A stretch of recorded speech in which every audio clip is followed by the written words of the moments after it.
Some people think the world is cold until the day a stranger steps in front of a punch that wasn't meant for him. And sometimes that stranger isn't a biker or a cop or a tough guy. Sometimes it's a hungry kid with nothing but heart. Before we begin, tell me where you're watching from, and don't forget to like and subscribe so you never miss stories like this.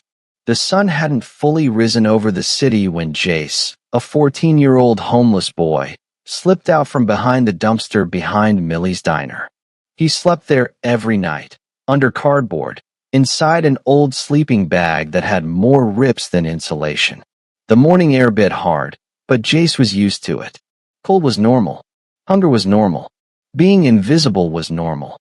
He tucked his backpack, half zipped and half broken, under his arm and walked toward the park.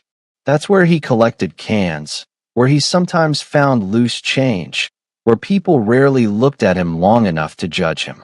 But halfway across the park, he heard something. Not traffic, not morning chatter, not birds. A cry, sharp, panicked, a kid's voice. Jace stopped. Another shout, a shove, laughter.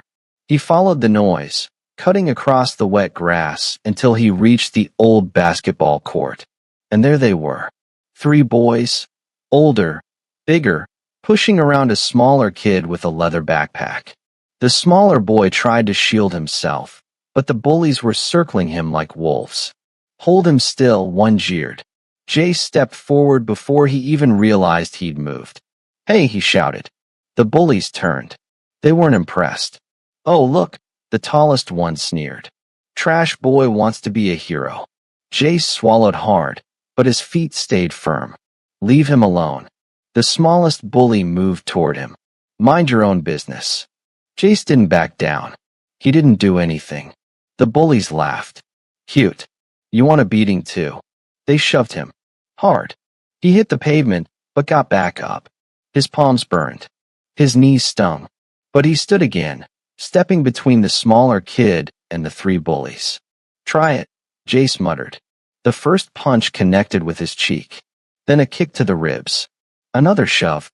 But Jace kept standing. He wasn't strong. He wasn't trained. He just knew what it felt like to be nobody's priority, nobody's kid, nobody's problem. And he refused to let another kid feel that way. Finally, the bullies gave up. He's crazy, one muttered. They walked off, annoyed that Jace didn't break as easily as they hoped. Jace wiped blood from his lip and turned to the boy he'd protected. You good? He asked. The kid nodded slowly, wide-eyed. Why'd you help me? Because you needed it. The boy studied him, really studied him. The dirty jacket, the worn clothes, the tired eyes. Then he said, My dad says people who stand up for others, they're rare. Jace breathed out a shaky laugh. Your dad sounds like a better guy than most. The boy hesitated, then added softly, He's a biker. Jace blinked. Oh, like a regular biker? The kid shook his head. No, he's with the Hells Angels. Jace's stomach dropped. He'd heard stories, some exaggerated, some not, but he knew one thing for sure. The Angels protected their own with a loyalty most people couldn't understand. The boy suddenly looked nervous. He's coming to get me today? I want him to meet you. Jace stepped back. No, you don't need to. I'm fine. But the kid grabbed his arm. Please, you help me. I want him to know who you are. Before Jace could argue, the sound hit him. Rum, rum, rum. Engines. Deep. Heavy. Powerful. Jace turned, and his breath caught. Rolling into the parking lot just beyond the park were dozens of motorcycles. Chrome shining, pipes snarling, handlebars high. Men in red and white patches stepped off their bikes like a wall of steel and denim. But one man stood out. Broad shoulders, long beard, sunglasses despite the early hour. His vest read, Hells Angels, President. The boy ran to him. Dad. The president dropped to one knee, checking his son's face. Who touched you? He growled. Then the boy pointed straight at Jace, not accusingly, but gratefully. Him, he said. He protected me. The president stood slowly. He looked at Jace the way a man looks at someone he doesn't expect, but respects. He walked toward him, boots heavy on the cracked pavement. Jace froze. The man stopped right in front of him. You protected my boy? Jace nodded. You knew you'd get hit. Another nod. You didn't run? No, Jace whispered. He needed someone. The president stared at him for a long moment. Then he called out without looking back. Boys! Dozens of leather vests turned. This kid rides with us today. Jace blinked. What? No, I can't. But the president rested a hand on his shoulder, solid and steady. You stood up alone. You won't be alone now. The bikes roared. The men moved aside. A helmet was handed to Jace, and the entire neighborhood stared as a homeless boy, shaking, stunned, and still bleeding from a split lip, climbed onto the back of a Hells Angels motorcycle. None of the neighbors knew what it meant yet, but they were about to. This was only the beginning. The engine beneath Jace vibrated like a living thing, loud, powerful, nothing like the quiet corners he used to hide in.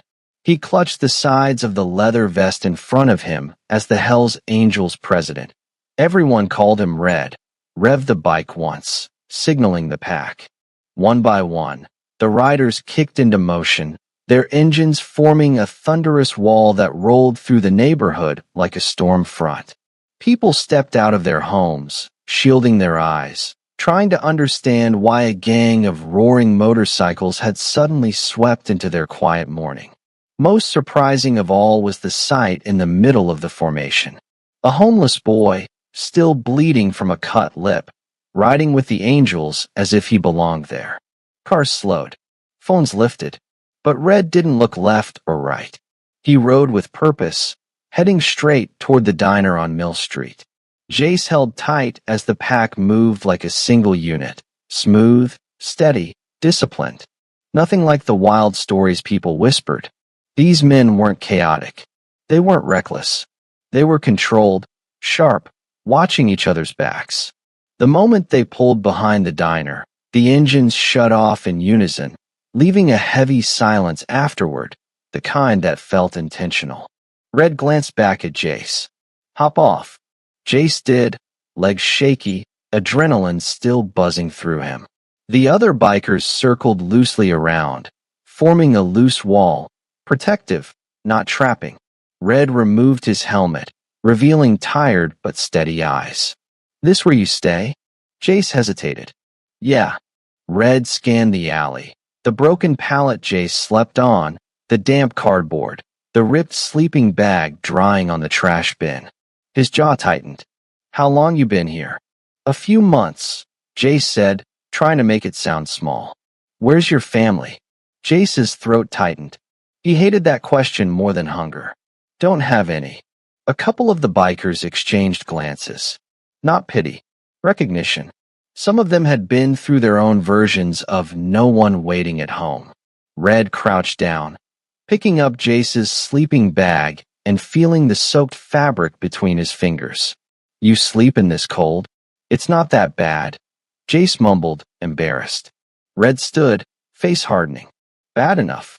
Another biker, thick beard, arms heavy with ink, muttered, Kids freezing out here at night? Damn shame. Red lifted his head. We're not leaving him here. Jace's eyes widened. Wait, I don't want trouble. People don't like when I stay in places. They call cops, yell at me. I can just move somewhere else. You're not moving anywhere, Red said.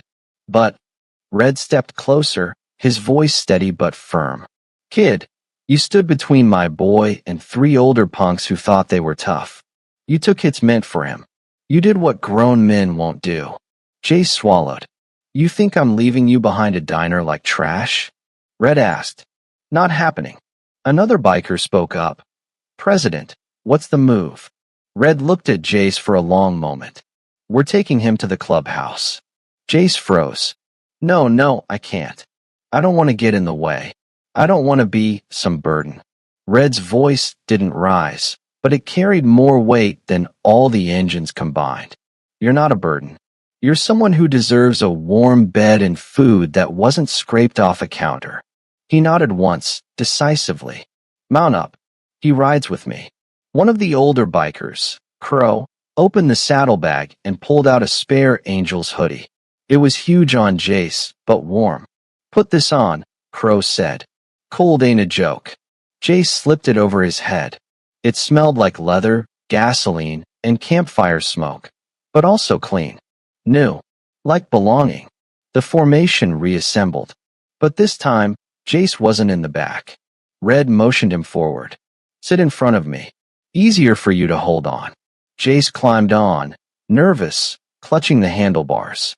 Red placed a gloved hand on his shoulder. You're safe. You hear me. Jace nodded. The engines roared to life again. The pack pulled out, this time heading toward the industrial district where the Angels clubhouse sat tucked behind freight warehouses and old railroad lines.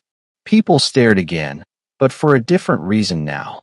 They saw a homeless boy sitting in the safest place he'd ever been, surrounded by a wall of roaring engines and leather.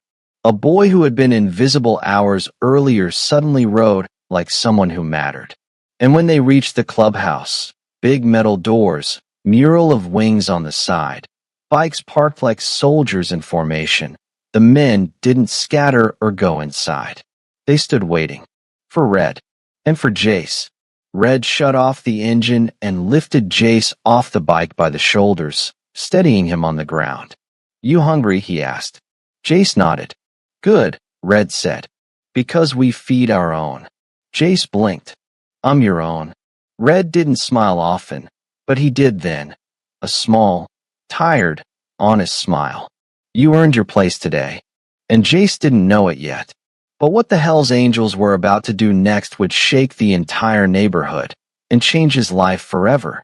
The big metal doors of the Hells Angels clubhouse opened with a heavy groan, and the moment Jace stepped inside, the warmth hit him first. Real warmth. Radiators humming, heaters buzzing, the smell of coffee and cooked meat drifting through the air. It almost felt unreal after weeks of sleeping in the cold. The inside wasn't what he expected, either. People always imagined biker clubhouses as dark dens with broken bottles and loud fights. But the Angels clubhouse was lived in. Rough, yeah, but clean. Organized. A place with history on the walls. Patches, photos, trophies, old tools mounted like art. A pool table sat under a dim lamp. A long wooden table ran down the center, carved with decades of initials. A few worn-out couches were pushed against the brick walls.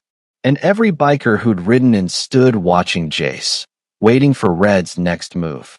Red walked toward the long table and pointed at a bar stool. Sit. Jace obeyed.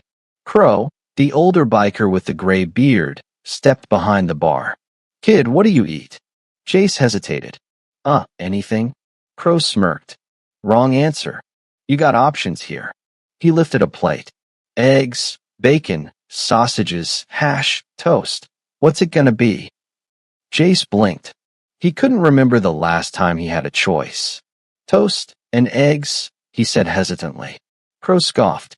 That's not enough. Kid's bones are showing. He piled the plate with everything, ignoring Jace's attempt to protest, and set it in front of him. Eat. All of it. The first bite nearly made Jace forget to breathe.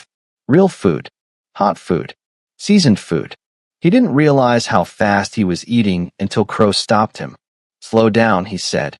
Food ain't running away. Jace nodded, cheeks burning. Behind him, a few bikers chuckled, not mocking, but amused, the way older brothers laugh when the youngest kid in the group discovers something new. Red settled into a chair across from Jace, arms folded, watching him carefully. When Jace finally slowed down, Red spoke. You got somewhere you want us to call? Any social worker? Shelter? Anything like that? Jace stiffened. He hated this part. No, he said quietly. Red didn't argue. He just nodded once, absorbing the answer like a man who already suspected it. Crow leaned against the bar. Kid, how old are you? 14, Jace said. A couple of bikers muttered under their breath. 14. Barely a teenager. Red tapped his fingers on the table. Why were you alone? Jace stared down at his plate. He didn't like talking about it. Didn't like remembering. My mom, she passed, he whispered. Foster home didn't work. I left. Been on my own since. The room went silent. Not the tense kind of silence. The respectful kind. Red exchanged a look with a biker named Diesel, a huge, quiet guy with tattoos creeping up his neck like black flames. Diesel spoke first, voice deep but gentle. You've been surviving solo out there. That ain't easy. Jace shrugged. You just do what you have to. Red leaned forward. You didn't have to fight for my boy. But you did. Jace didn't know what to say to that. Red stood up suddenly. Follow me. Jace hesitated. Did I do something wrong? No, Red said. Something right. The bikers parted as Jace followed Red down a hallway. They passed a locked room with a metal grate. Red stopped at a door near the end, a room with peeling paint but a clean floor and a small window. He pushed the door open. Inside was a single bed, simple, but with fresh blankets and a pillow. A heater hummed softly in the corner. A dresser sat against the wall. On the nightstand were folded clothes, hoodies, shirts, socks, small sizes that hadn't been used in years. This room belonged to one of our brothers, Red said quietly. Lost him a long time ago. Jace looked up, unsure how to respond. I don't want to take someone's. Red raised a hand. He'd want it used. And I'm putting you here. The words hit Jace harder than the punch he'd taken that morning. Me, he whispered. Red nodded. You need a place to sleep. A place to keep warm. A place where nobody puts their hands on you unless you want them to. Jace's eyes stung. He blinked fast, not wanting to cry in front of a biker. Red set a hand on his shoulder. You earned this. We don't hand things out for free. Jace swallowed. What do I have to do? Red shook his head. Nothing. Just eat. Sleep. Heal. A long pause. Later, he added, if you want, we'll find you something to help with. Something real. Something you can be proud of. Jace nodded slowly, overwhelmed. Go in, Red said. Try the bed. Jace stepped in, touched the blankets, then sat slowly like he was afraid it would disappear. It didn't. The mattress gave under him, soft, warm, forgiving. Red watched him with a small, quiet pride. A leader protecting something fragile without making it obvious. The doc's coming later to check that lip, Red said. You'll be okay. Jace nodded. Red turned to leave, but then paused at the door. One more thing. Jace looked up. You're safe here. No one touches you. No one bothers you. And if anyone tries. Red's voice lowered. They deal with me. Jace nodded again, throat tight. Red closed the door most of the way but left it slightly open. A small gesture, not trapping, just comforting. For the first time in months, Jace lay on a real bed. A warm bed. A safe bed. And as he stared at the ceiling, worn and cracked, but still his for the moment, he didn't know that outside in the clubhouse, the angels were already deciding his future. A future that the entire neighborhood would talk about. Ethan barely slept. He lay under the overpass with the cold concrete at his back and the distant rumble of traffic above him. But none of it was what kept him awake. It was the image of Lucas from the day before, standing small, quiet, surrounded by kids who were twice his size. Ethan had no idea why he'd stepped in. He wasn't strong. He wasn't trained. He wasn't anybody. But something in that kid's eyes had pulled him straight into the middle of it. He kept replaying it over and over. At that moment, he grabbed Lucas's shoulder and guided him away. The panic in Lucas's voice, the shock in the bullies' faces, and the look on Lucas's father afterwards, that heavy, unreadable stare. Under the empty night sky, Ethan whispered to no one, "Hope the kid's okay tomorrow." Morning came cold and pale. Ethan dusted off his jeans, tightened his shoelaces, and walked toward the school again. Keeping across the street, behind the rusted fence of the mechanic's shop, out of sight. He didn't want problems. He just wanted to know Lucas got safely inside. Then he froze. 5 motorcycles rumbled up the street, engines low and heavy, chrome catching the sun. The kind of presence that makes everyone stop whatever they're doing. And leading them was the man Ethan recognized immediately, the biker from yesterday, Lucas's dad. The bike slowed in front of the school. Engines kept idling. That deep growl that feels like it shakes the ground itself. Parents stared. Kids whispered. Even the teachers paused, unsure whether to step closer or step back. Lucas hopped off one of the bikes, waved to his dad, and headed toward the gate. Then Lucas's father turned his head and looked straight across the street. Straight at Ethan. Ethan's heart hit his ribs. Was he angry? Did he think Ethan caused trouble? Were the bully's parents involved? Was this all about to explode into something bad? But then the biker nodded. A slow, deliberate nod. Not threatening. Not hostile. Almost acknowledging him. Ethan didn't know what to do with that. Before he could even breathe, the engines roared again, and the bikes rolled away down the street, leaving only echoes behind. His heart took much longer to settle. Lucas noticed him from inside the fence, eyes lighting up as he ran over. "You came back," he said, smiling like it genuinely mattered. "Just wanted to make sure you were okay," Ethan replied. Lucas grinned. "Those kids didn't bother me today. Not once. They didn't even look at me." "Really?" "Yeah. I think seeing my dad's bike scared them more than anything." Ethan laughed, relieved. "Good. You deserve a peaceful day." The bell rang. Lucas waved and ran inside. Ethan lifted a hand. For a moment, standing outside that fence, he didn't feel like someone the world stepped around.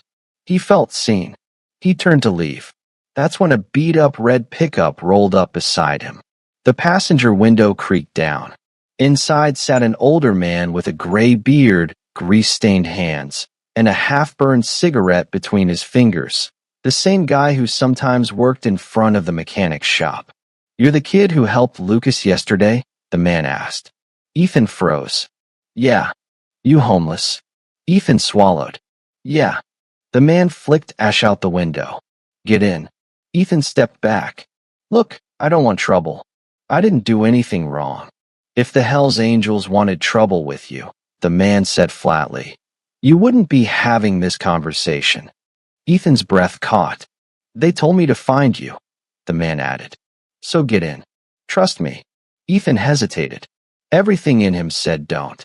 But something in the man's voice, solid, certain, without threat, pushed him forward. He opened the door, climbed in, and the truck door shut with a heavy metal thud. The man shifted into gear. Ethan stared ahead, pulse steady but alert. For the first time in a long time, he wasn't running from something. He was being taken to something. And he had no idea what waited on the other side. The truck rumbled through the streets, old shocks groaning every time they hit a bump. Ethan sat stiff in the passenger seat, hands tucked between his knees, trying to figure out if he should be nervous or scared or something in between. The mechanic didn't say anything for a while. He just drove, cigarette between his fingers, eyes fixed on the road. Ethan glanced at him a few times, waiting for some kind of explanation. None came. Finally, Ethan worked up the courage. "Where are we going?" The man didn't look his way. "Garage." Ethan frowned. "Garage? Like yours?" "Clubs." He paused. "They want to talk to you." Ethan's stomach dropped. Not because he thought they would hurt him. The biker's nod from the morning replayed in his mind. But because he didn't understand why a group like the Hells Angels would want anything to do with a homeless kid sleeping under a bridge. "What if they think I did something wrong?"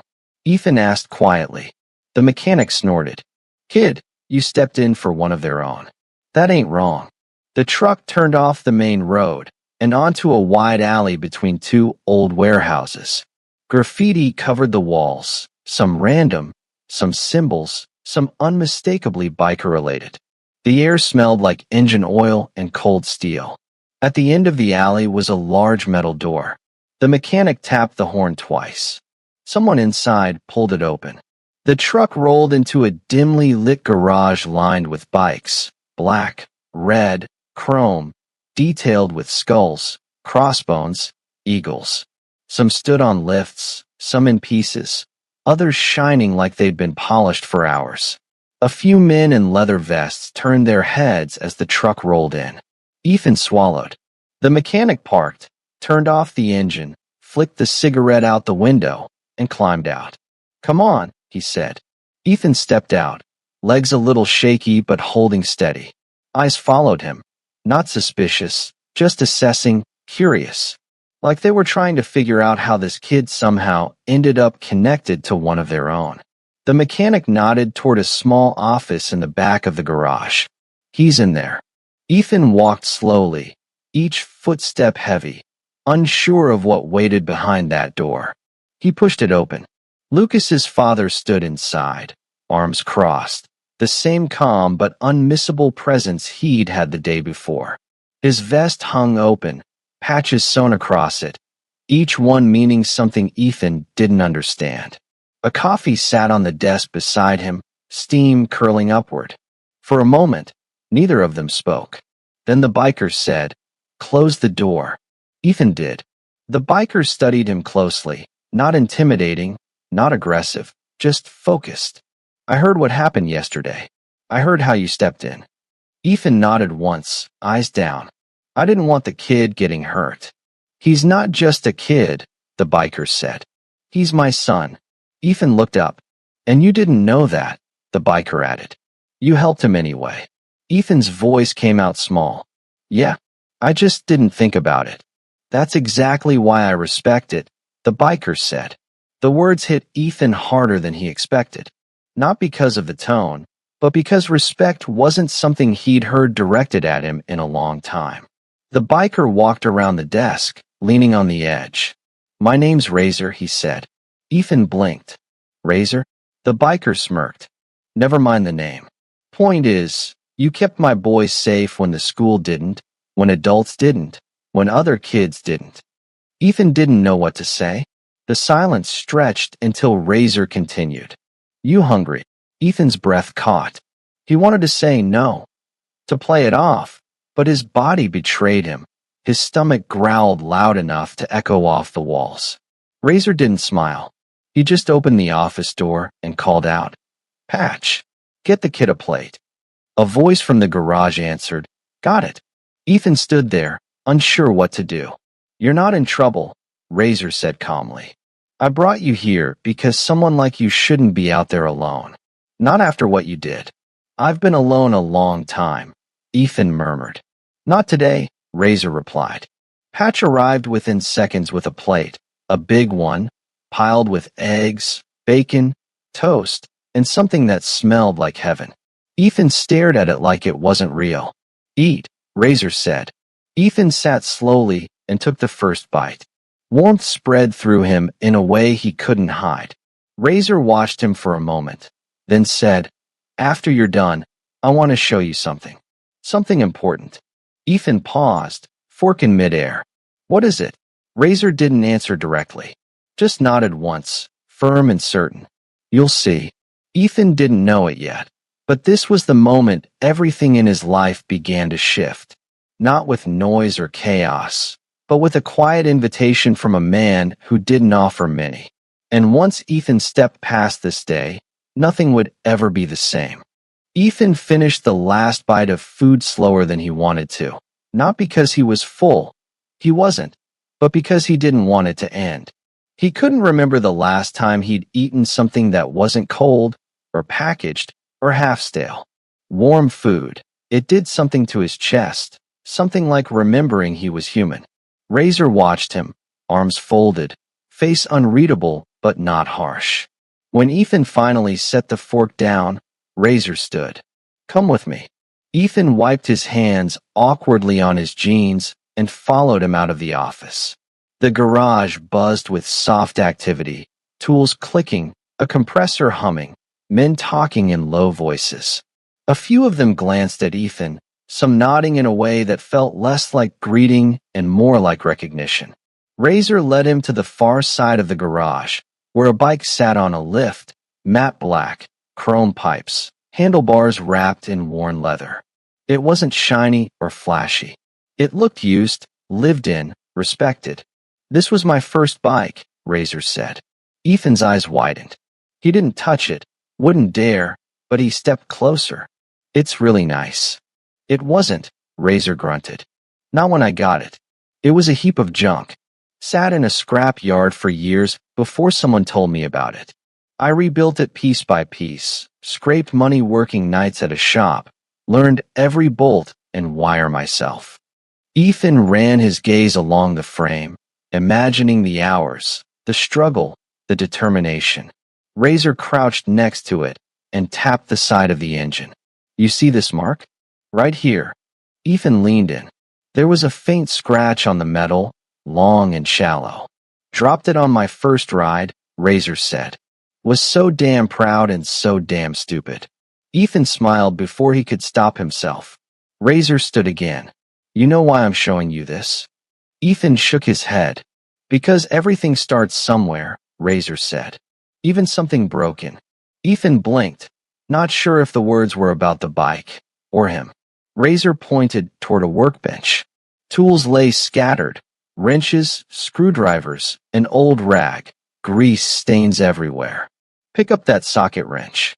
Ethan hesitated. You want me to touch your bike? I want you to help me fix it, Razor corrected. So pick it up.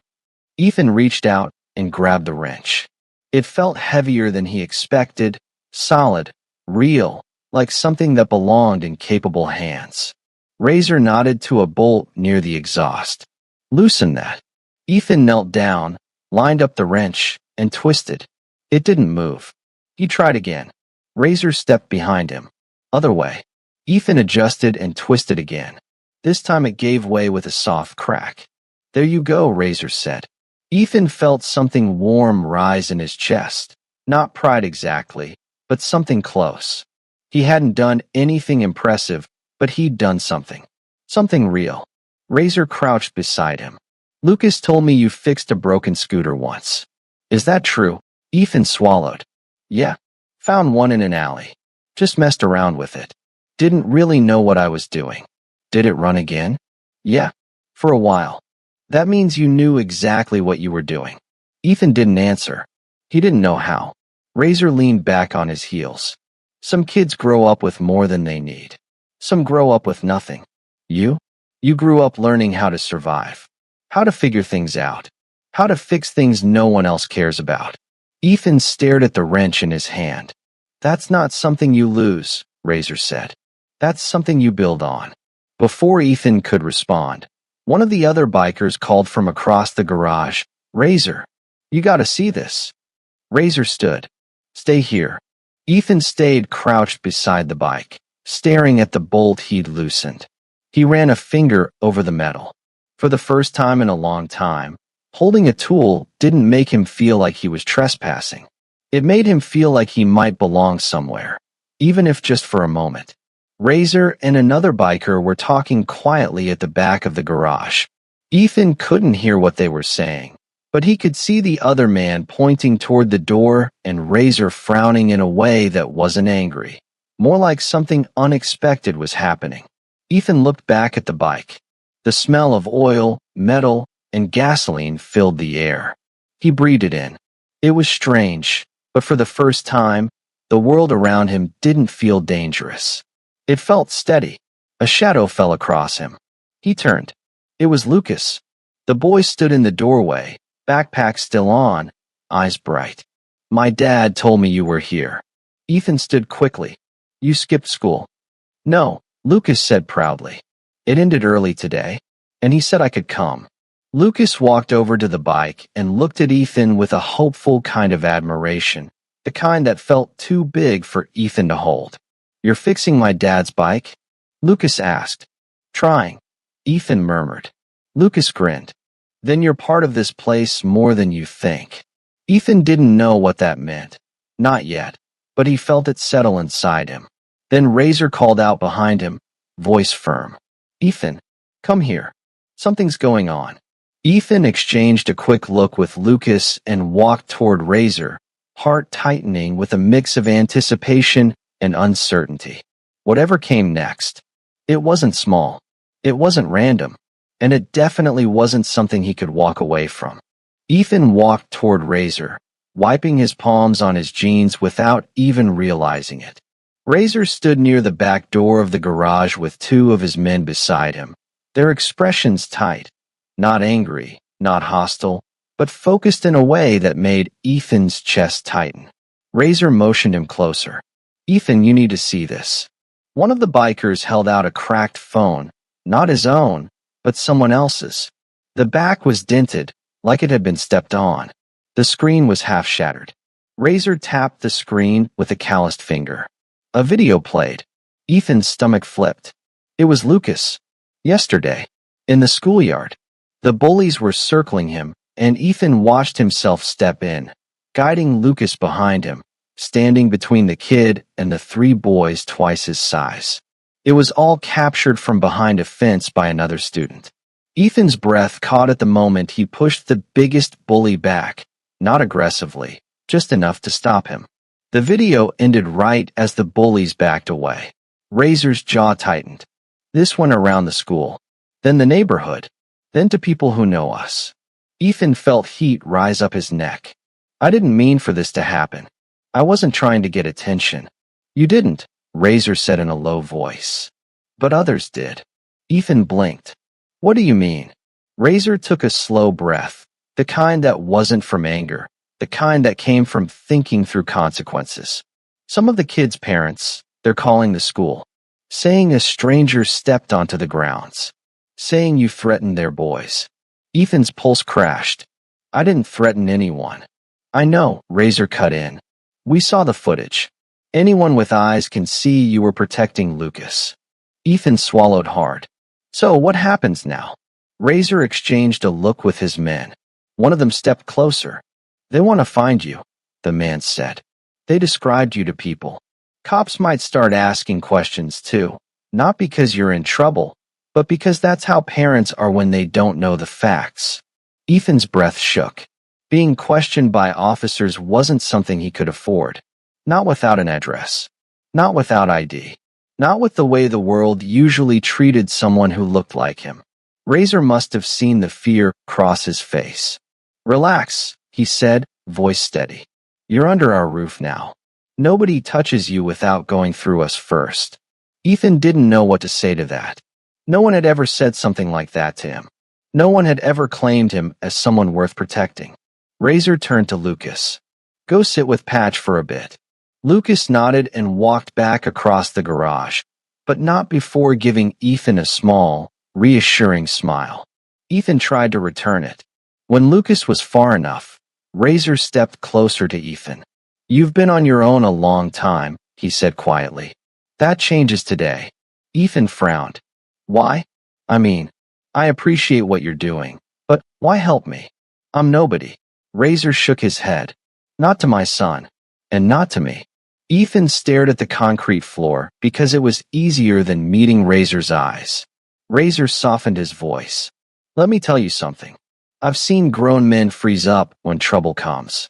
I've seen tough guys run. But you? You had nothing to prove, no one watching, nothing to gain, and you stood there anyway." Ethan felt something twist deep in his chest, a feeling he didn't have a name for. Razor continued, "People like you. They don't happen by accident. And when they do, you don't let them walk around alone." Ethan didn't speak. He couldn't. Razor nodded toward a small side room. "Come on. There's something I want to show you." Ethan followed him, steps slow, heart beating too fast.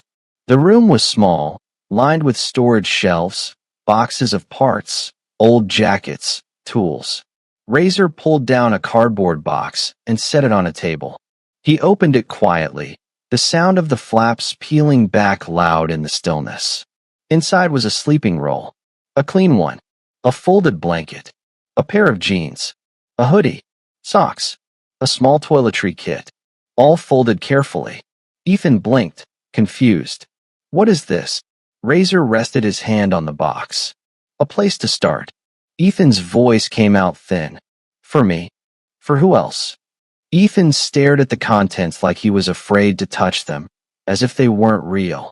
Razor stepped back, giving him space. You're staying here for a while. Ethan looked up, startled. I what? No, I can't. Yes, Razor said firmly. You can. And you will. You're under our protection now. Ethan shook his head slowly. I don't want to be a problem. Razor's expression didn't change. You're not a problem. You did right by my boy. Now we're doing right by you. Ethan's eyes stung unexpectedly, a feeling he hadn't felt in years, one he tried to swallow down. Razor continued, voice low, almost gentle. You're not sleeping under a bridge tonight.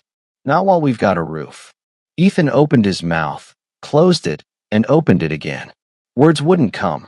Razor placed a hand on his shoulder, steady, grounding. End of discussion. Ethan nodded, barely able to breathe past the tightness in his chest. For the first time in a long time, he felt safe. The morning after the club ride through, the neighborhood moved with a strange kind of calm. It wasn't fear, more like everyone knew something had shifted, but nobody wanted to be the first to admit it. Mothers walking their kids to school glanced around, half expecting chrome engines to roar from around the corner. Old men on porches pretended they weren't watching the street. And in the middle of it all, Jay walked with that same quiet, careful step he always used, like every sidewalk crack was something he had to tiptoe around. But today, he wasn't alone. Tommy tugged at his sleeve every few minutes, talking nonstop about school, about cartoons, about how the club had actually said, "See you soon, kid."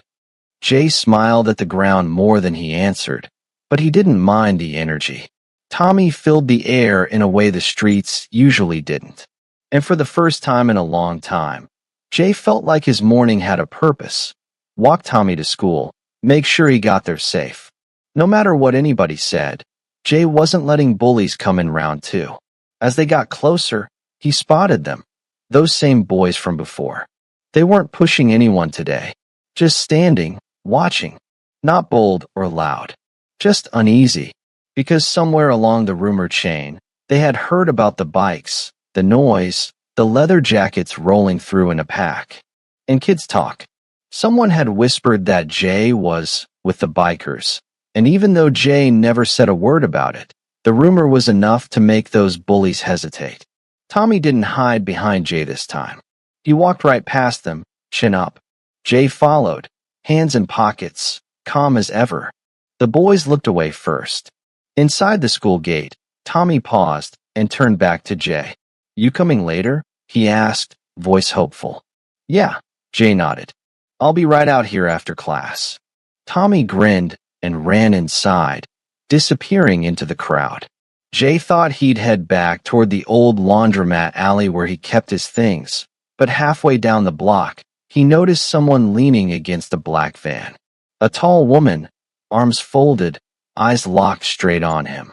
She didn't wear cuts or leather, but something in her posture, steady, planted, no flinch, told Jay she wasn't someone you ignored. He slowed, ready to cross the street if he needed to. You, Jay? She called out. He stiffened but nodded once. She motioned him over. I won't bite. Come here. Jay walked carefully, stopping a few feet away, not getting too close. She noticed the distance but didn't comment. Instead, she reached into the van and pulled out a brown paper bag. Freshly folded. Clean. Nothing like the stuff Jay rummaged through at donation bins. From the club, she said. Breakfast. Hot. Jay blinked. For me. For who else? She replied with a raised brow. He took it slowly. It was warm. Real food. The kind of warmth that made your fingers shake a little because you're not used to it. Why? Jay whispered. She didn't soften her expression, didn't give him some emotional speech. Just tilted her head like it was the most obvious thing in the world. Because you kept the kids safe, she said. And people should have done that for you a long time ago. Before Jay could respond, the van door slid open, and another man called out from the driver's seat. Tell him about tonight, he said. The woman sighed like she was dealing with brothers who didn't know when to quit, then faced Jay again. Do you know Ryder? She asked. Jay nodded cautiously. He wants you at the garage later. Says he's got something to show you. Jay swallowed. Anytime someone said the garage, he pictured rows of bikes and giant men who looked like they could bend steel with their hands. He wasn't scared, just unsure what they wanted from a kid like him. Do I need to go? He asked quietly. The woman leaned forward just an inch. Not threatening, just honest. Kid, listen. They don't drag people in. Not how that works. If you want to come, come. If you don't, nobody's knocking on your door. But Ryder doesn't call people in for no reason. She tapped the side of the van twice, signaling the driver. We'll see you if you show, she said, stepping in. The door slid closed, and the van rolled off. Jay stood there with the warm bag in his hands, watching the taillights fade. He didn't open it. Not yet. He wanted to eat it somewhere quiet, somewhere he wouldn't have to defend it or share it or hide it. He walked back toward the alley where he kept his cardboard nest, but the morning felt different. People who normally looked past him actually met his eyes. A store owner nodded. A bus driver waved him across instead of honking. Even the street felt like it carried his footsteps differently. He reached the alley, sat on the milk crate he'd dragged from behind the deli, and finally opened the bag. Inside was a full meal, eggs, bread, a small box of fruit, and even a bottle of juice. All fresh, all untouched. He ate slowly, savoring every bite like it could disappear if he rushed. As he chewed, his mind drifted to the garage. To Ryder. Why the club wanted to see him. He didn't trust easily. Not people, not promises, not kindness. But something deep inside him said this wasn't danger. It wasn't charity. It wasn't pity. It was respect. And respect, that's something he'd never been offered before. When he finished eating, he wiped his mouth with the napkin, folded it neatly like it deserved better than the ground, and placed it back into the bag. Then he sat there with his hands clasped, staring at the sunlight hitting the far wall of the alley. Should he go tonight? He didn't know yet. But he felt something he hadn't felt in months, maybe years. Possibility.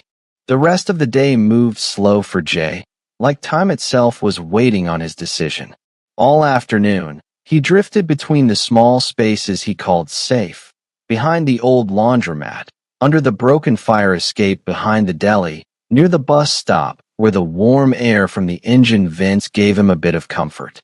But no matter where he went, his mind kept circling around the same thought. Why did Ryder want to see him? The sun dipped low, turning the brick walls orange. School let out, and Jay made his way back to the gate. Tommy spotted him instantly, running through the crowd the second he saw Jay's hoodie. You came back. Tommy beamed, like he had doubted it all day. Yeah, Jay said, trying to sound casual. Told you I would. Tommy launched into a flood of stories about recess, drawings he made, and something funny the science teacher said. Jay didn't follow all of it, but he listened. He always listened. They walked toward the corner where Tommy's mom usually waited, but today, she was already standing outside her car, arms crossed, eyes fixed on Jay. Not angry, just studying him. Tommy ran to her, explaining the whole day in one breath. She listened, nodding, then looked at Jay again, longer this time. You're Jay? She asked. Jay tensed. Adults usually meant trouble. He gave a careful nod. I heard what you did for my son. Her voice didn't shake, but there was something tight in it. Fear, relief, gratitude tangled together. You didn't have to do that. Thank you. Jay looked down, shuffling his foot. He was in trouble. That's all. Tommy's mom exchanged a small look with him, one that said she saw more behind those words but wouldn't push. Not now. Not with how fragile trust could be. You heading somewhere? She asked gently. Just around, he answered, the same vague line he always used. She hesitated, like she wanted to offer him a ride or a meal or something more, but the world was complicated. People meant well, but systems didn't. And Jay had learned to survive between those cracks. All right, she finally said. Take care of yourself, okay? And thank you again. She got into the car. Tommy waved wildly through the window until they turned the corner. When they were gone, Jay stood alone on the sidewalk, the sky dimming, the streetlights flickering. He put his hands into his pockets and let his feet walk wherever they wanted. And without quite realizing it, they took him toward the industrial side of town, toward the garage. By the time he reached the block, dusk had settled. The garage was lit from inside, spilling warm yellow light onto the gravel drive. Even from a distance, Jay could hear voices, low, rough, familiar. The scent of motor oil drifted through the air, mixed with the metal tang of tools. He hesitated behind a row of parked cars. He could still leave. Just turn around, disappear into the night. The club wouldn't chase him. Ryder had made that clear. But something inside him wouldn't let him turn back. Not after everything. Not after being treated like someone whose presence mattered. He stepped forward. Every crunch of gravel under his worn shoes sounded too loud. But when he reached the doorway, nobody whipped around or stared him down. The men inside were talking, laughing, arguing about an engine, like this was just another night. Until Ryder glanced up. And then everything stopped. Ryder wiped his hands on a rag, nodding once. Approval, not surprise. There he is. A few of the guys turned to look, not with suspicion, but curiosity, like they'd been told who he was. Jay lowered his hood, unsure if he was supposed to speak first. Ryder pointed to a stool near the workbench. Come here, kid. Jay walked in slowly, eyes flicking over everything. The bikes lined up, the tools hanging, the pictures on the wall of past rides. Brothers gone, brothers still riding. It felt like stepping into another world. One he had seen from afar, but never been close enough to touch. Ryder grabbed something from the bench. A small metal box. He placed it on the table in front of Jay. Open it, Ryder said. Jay hesitated, then lifted the lid. Inside was a clean set of clothes. Not fancy, not expensive, just sturdy, dark jeans, a simple shirt, and a black zip-up jacket. Beside the clothes sat a wrapped sandwich and 2 bottles of water. And under that, a small card. Jay picked it up. It was a bus pass. Unlimited rides. His chest tightened. I don't get it, he whispered. Ryder leaned on the counter, folding his arms. It means we see you, he said. You took hits meant for a kid who couldn't defend himself. You didn't ask for anything. You didn't brag. You just did what decent people do. Jay stared at the card as it might vanish. Look, Ryder continued, voice low but steady.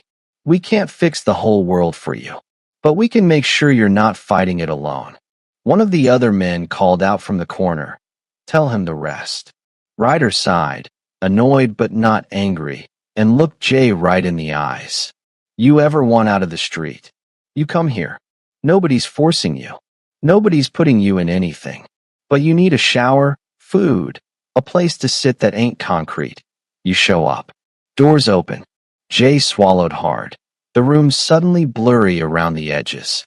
He wanted to speak, but nothing came out. Ryder reached forward and rested a hand lightly, carefully, on Jay's shoulder. Not gripping, just holding. You protected a little boy, he said. Now let somebody protect you for a change. Jay lowered his head, breath shaky but quiet. It had been a long time since anyone said words like that to him. A long, long time. And for the first time in years, he believed them. Jay sat there for a long moment, staring at the open metal box, letting the words settle into the places inside him that had been empty for too long. He didn't know how to respond. Nobody had ever given him something without expecting something in return. No threats. No tricks. No conditions. Just help. Respect. A door that wasn't locked. Ryder didn't push him. Didn't tell him to hurry up or decide right away. The club just went back to what they were doing, tuning engines, debating about parts, laughing at old stories. The air buzzed with the smell of oil, heat, metal, and something that felt almost like home. Jay lifted the clothes from the box slowly, like they were fragile. His throat tightened as he held them. They weren't just fabric. They were dignified. A chance to walk around without feeling like everyone's eyes were judging him. Ryder nodded at the back of the garage. Bathrooms unlocked. Shower works. It's not fancy, but it's yours tonight if you want it. Jay blinked. A shower. You deserve one, Ryder said simply. Jay couldn't remember the last time he'd had a real shower.